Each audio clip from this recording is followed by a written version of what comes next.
WrestleMania 3 ends with real American blasting, a Hulk Hogan pose down, and Andre the Giant and Bobby Heenan stunned in their failure. One of the most important matches not only in WrestleMania history, but WWE history itself. Up next, we jump ahead to WrestleMania 5 in Atlantic City, New Jersey. Those with tickets didn't know it as they entered the venue that evening, but they were about to witness one of WrestleMania's biggest upsets take place right in front of their eyes. The inaugural SummerSlam in 1988 by blitzing the Honky Tonk Man, ending his record reign in a little over 30 seconds. Since then, he seemed unstoppable, a lock to become WWE Champion one day. Two people who were not impressed were Ravishing Rick Rude and his manager Bobby the Brain Heenan. The 1987 Slammy Award winner for Best Body felt that Warrior was nothing special, both in-ring and even in terms of physique. Now in Royal Rumble, where the winner would be decided by the WWE Universe's approval. Pretty quickly, it was clear that the Ultimate Warrior was going to be crowned the People's Choice, and Rude was livid. He'd launch a vicious attack, bringing the competition to an abrupt end. That would lead to the signing of the contract for the two to compete in the Intercontinental Championship match at WrestleMania 5, and the world felt that Warrior would destroy his brash challenger. But Heenan and Rude were more than prepared for the champion. Heenan was desperate to have WWE Gold in his vaunted Heenan family ranks, and he knew that the Ravishing one was the right man for the job. They told anyone who'd listened that Rude was going to beat the Ultimate Warrior at WrestleMania, and now the time had come. Had they backed Warrior into a corner, or were they about to realize they'd bitten off far more than they could chew? That's a question only you can answer.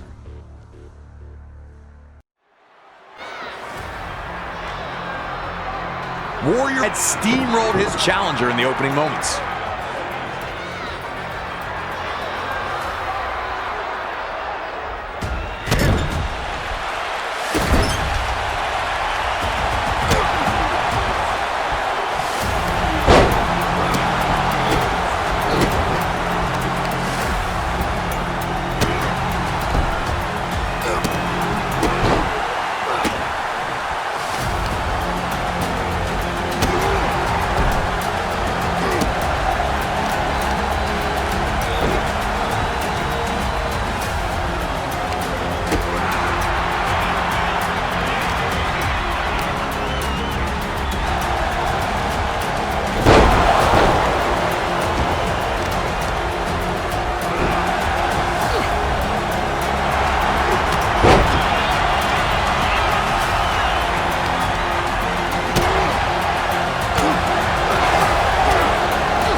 the attack.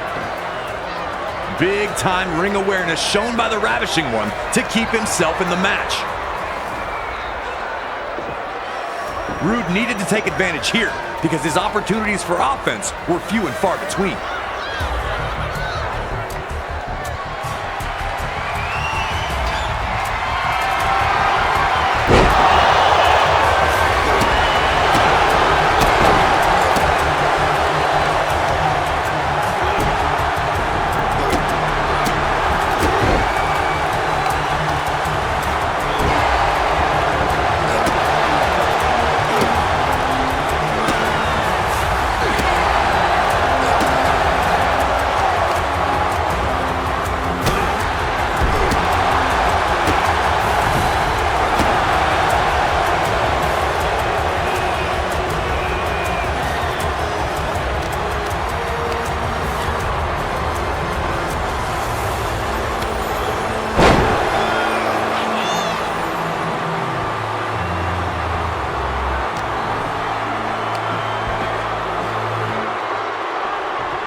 Ravishing Ring Rude!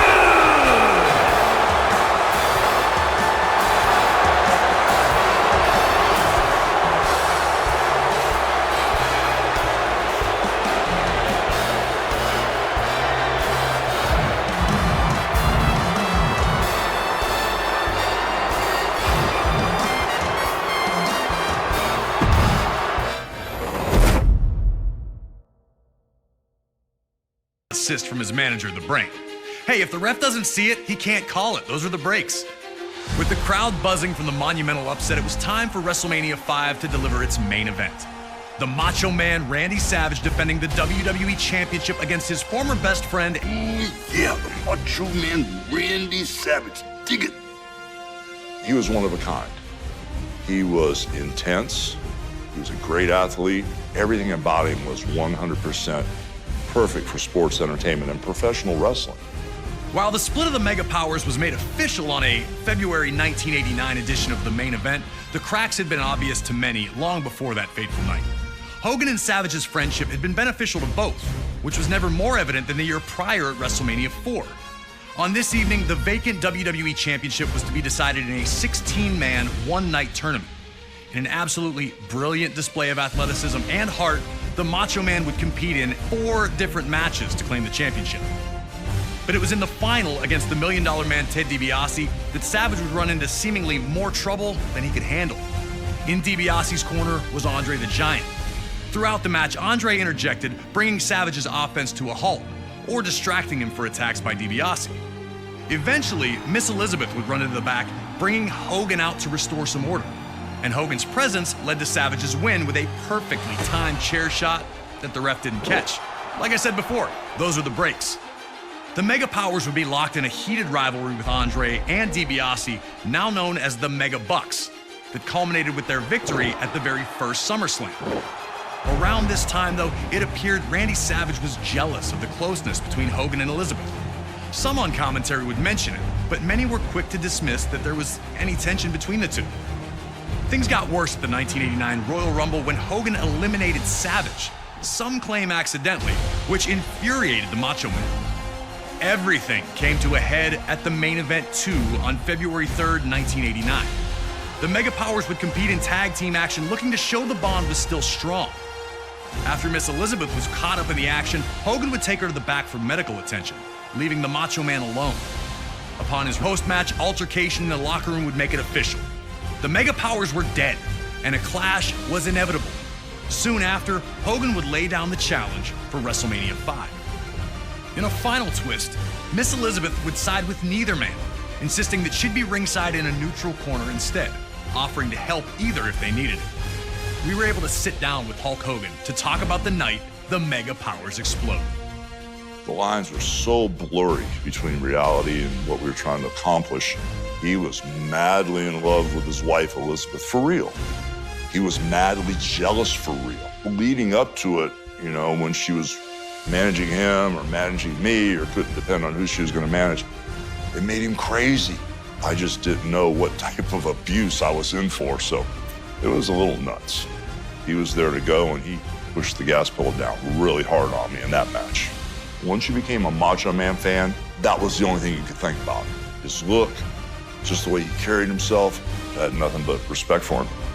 It's always so great to hear from the legends themselves when it comes to these unforgettable WrestleMania moments and matches.